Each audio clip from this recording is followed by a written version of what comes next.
سر میں بیسیکلی جنگ سے ہوں اور میری شادی کو تقریباً 2 سے 3 سال ہو گئے ہیں.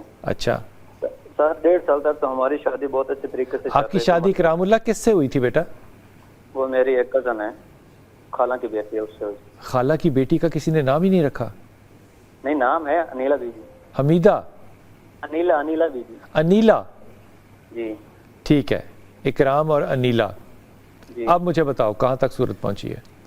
سر 3 سال ہماری شادی کو تقریباً ہو گئے ہیں اور وہ 1.5 سال تک تو ہماری شادی بہت اچھے سے چلی ہے. وہ 1.5 سال کے بعد اس کا بھائی جو ہے نا، اس کے گھر بچہ ہونے والا تھا نا ہاں میری بیوی کے پاس. اس نے مجھ سے پوچھا کہ میں آپ کی میں اپنی سسٹر کو اپنے گھر لینے کے لیے لے جا سکتا ہوں. تو میں نے بولا ٹھیک ہے، لے کے جائیں. اب وہ لے کے گیا اور وہاں پہ وہ جو ہے نا ناراض ہو کے بیٹھ گئے. اب وہاں جا کے ناراض ہو کے بیٹھ گئے. پھر میرا ایک تھوڑا سا ایکسیڈنٹ ہوا اور میں گھر چلا گیا اور پھر وہ آ گئے واپس. اور ابھی میں بیمار تھا، میرا جو ہے وہ پٹیاں وغیرہ ہو رہی تھی، پسلیاں کریک ہو گئی. تو وہ دوبارہ پھر یعنی کہ روٹ کے پھر چلے گئے. اب روٹ کے کہاں چلی جاتی ہے؟ اپنے میکے گھر. میکے کہاں ہے؟ یہ ساتھ ہی ہے، صرف ایک 4 دیواری کا فاصلہ ہے. اچھا ٹھیک ہے. تو سر وہ ہے نا وہ ادھر چلی گئی اور اب مسئلہ یہ ہے کہ اب وہ پریگننٹ بھی ہے اور وہ اب گھر بھی نہیں بھیج رہی. پریگننٹ بھی ہے اور واپس گھر بھی نہیں، مطلب میرے گھر بھی نہیں آ رہے.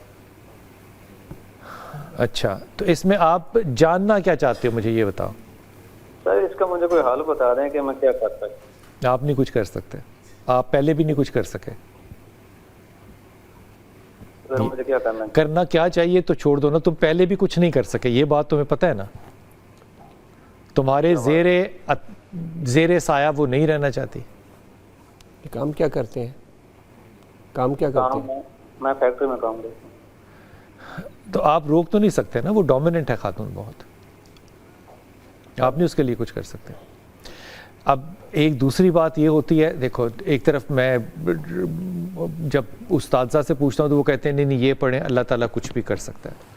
بالکل اچھی بات ہے، لیکن میں ایک اور حدیث آپ کو دیا کرتا ہوں. اللہ تعالیٰ کہتے ہیں کہ میں 3 چیزوں کی لوگوں کی دعائیں قبول نہیں کرتا، اور ان میں سے ایک کون ہے کہ جب پتہ چل جائے کہ ایک خاتون جس سے تم نکاح شدہ ہو وہ نافرمان ہے، تو پھر تم فیصلہ کیوں نہیں کرتے؟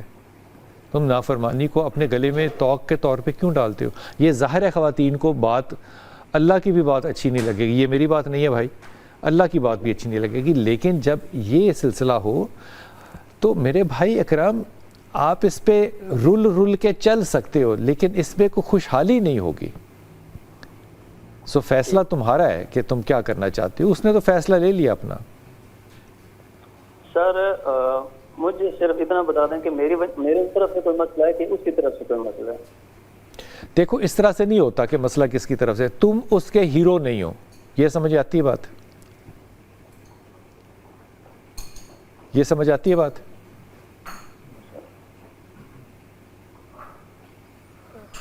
اکرام اللہ چلے گئے. اکرام اللہ، ہیرو ہونا بڑا ضروری ہوتا ہے. جب آپ اس کے ہیرو نہیں ہیں تو کوئی دلچسپی جو ہے وہ نہیں ہوگی. یہ جو بات ہم عام طور پہ کرتے ہیں کہ نہیں کوشش کرنی چاہیے، نہیں کوشش کرنی چاہیے، یہ پڑھے یہ کرنا چاہیے، میں نہیں کہتا نہیں. لیکن اللہ نے کہا ہے کہ آپ اگر ایک میں نہیں راضی ہیں تو آپ اس رشتے کو کھینچتے کیوں ہیں؟ پھر اس سے اپنا تو زندگی خراب ہوتی ہے، اولاد کی بھی تربیت خراب ہوتی ہے. یہ حدیث صحیح نہیں ہے. بالکل. اس میں ایک بات تو یہ ہے بیوی کہ جو ہماری دوسری، اس میں یہ بھی بات ہے کہ جب تم کوئی کرتے ہو کسی کے ساتھ لین دین تو تم لکھتے نہیں ہو تو پھر مجھے نہ کہا کرو. اللہ مطلب اس طرح سے کہہ رہے ہیں، پھر مجھے نہ کہا کرو تم. چونکہ اس نے واضح طور پر ارشاد فرمایا فَاكْتُبُوهُ، تم اسے نوٹ کر لیا کرو. نوٹ کرو. ٹھیک ہے. اب دوسری بات قبلہ یہ ہے کہ وظائف اپنی جگہ ہے اور وظائف پر ایمان اور یقین مسلمہ ہے بے شک، لیکن اس کے اپوزٹ اگر اللہ پاک کا ایک فرمان بھی ہے. اب دیکھیں نا، حضرت ابراہیم علیہ السلام بھی جب تشریف لے کے گئے تھے اور وہاں جب دروازہ نوک کیا اور پوچھا کہ وہ کہاں ہے تو پھر وہ جواب ملا کہ وہ نہیں ہے. تو انہوں نے جو جواباً یہی پھر کہا تھا کہ انہیں کہ یہ تبدیلی لے آئیں. تو اس کا مطلب یہ تمہارے دروازہ دہلیز جو ہے یہ ٹھیک نہیں ہے. یہ دہلیز ٹھیک نہیں ہے. دیکھو پیغمبر تو اس طرح کی تو نہیں نا باتیں کر سکتا. پیغمبر تو اصلاح کی طرف، جوڑنے کی طرف، توڑنے کی طرف نہیں ہے. لیکن وہ بھی سمجھتے تھے کہ نہیں، یہ نہیں چل سکتا. کچھ اسباب ہوتے ہیں اور کچھ ذرائع ہوتے ہیں، کچھ اشارات ہوتے ہیں جس کے ذریعے پتہ چلتا ہے کہ اب ناممکن ہو گیا. اب ناممکن ہو گیا، پھر راستہ لے لینا چاہیے. اس کو رگڑنے کی ضرورت نہیں ہوتی. پرابلم میں لے کے جائے. لیکن پریگننسی میں تو کوئی فیصلہ نہیں لے سکتے نا. صاحب ذرا اس میں یہ ہو سکتا ہے کہ اگر یہ ڈیسیجن لیتے ہیں وہ ڈیسیجن حکم تو وارد ہو جائے گا مگر وہ خاتون کے لیے اس وقت ہوگا جب ولادت ہوگی اور اس ولادت ہو صاحب ذرا اس سے پہلے تو اس سے پہلے نہیں ہو سکتا. جی السلام علیکم بیٹا. فرزانہ السلام علیکم. ہیلو السلام علیکم. وعلیکم السلام فرزانہ. جی میرا بیٹا. سر ایک تو یہ بہت خوشی کہ آپ سے کال مل گئی. سلامت رہیے بیٹا, حکم کیجیے میرا بچہ. اللہ آپ کو زندگی تندرستی دے.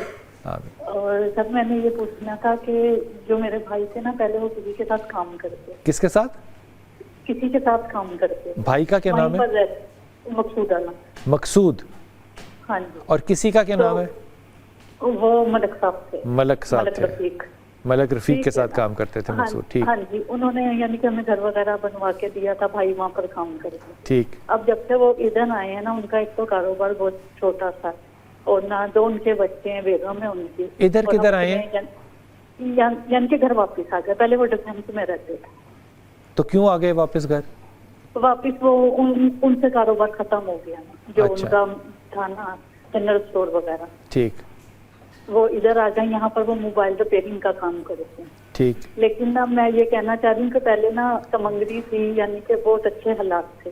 اب تو وہ بیچارے ایسے ہو گئے کہ بس سمجھ لیں اللہ کا شکر, لیکن وہ بس پورا کرنے والی بات ہے. ان کا کام وغیرہ ایسا ہی ہے. اور گھر میں نا ہمارے جھگڑے بہت رہتے ہیں. تو انہوں نے یعنی کہ سارا کچھ کیا ہے, لیکن وہ جو ہے نا ہمارے اوپر بھابھی جو رہتی ہیں نا وہ ہمیں سکون سے رہنے نہیں دیتی, ہم چاہے جتنا اچھا سلوک کریں.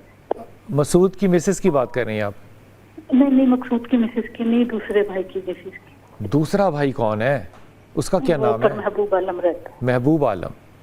ہاں جی. ٹھیک ہے. تو آپ کو بھابھی پسند نہیں ہے تو اس میں تم خود بتاؤ کیا کر سکتے ہیں؟ نہیں پسند کی بات نہیں. ہاں وہ یعنی کہ جو ہے نا وہ گھر میں جھگڑے بہت ڈالتے. کیا نام ہے بھابھی کا؟ بھابھی کا نام تبسم ہے. تو بس یہ تبسم کو تبسم ہی سمجھو بس, ایسے اس میں کوئی تبدیلی نہیں آئے گی. ہاں یہ تبدیلی نہیں آنے لگی. ان کے جھگڑے ختم کرنے کے لیے میں ان کے لیے دعائیں بہت کرتی ہوں. دعا کرو اللہ تعالیٰ ہدایت دے بس. ہدایت. ہاں جی بس. اور باقی میں نے آپ کو یہ پوچھنا تھا کہ میں یعنی کہ شادی شدہ نہیں ہوں, میں چھوٹے بھائی کے پاس ہی رہتی ہوں. کیا کہہ رہی ہیں آپ؟ سوری. میں نے یہ پوچھنا تھا کہ میں شادی شدہ نہیں ہوں, میرڈ نہیں ہوں, چھوٹے بھائی کے پاس ہی رہتی ہوں, تو پریشانیاں آتی رہتی ہیں. آپ کی کتنی عمر ہے ریحانہ؟ میں تقریباً اب 45 سے اوپر ہے میری عمر. تو شادی کیوں نہیں ہوئی یا کیوں نہیں کی؟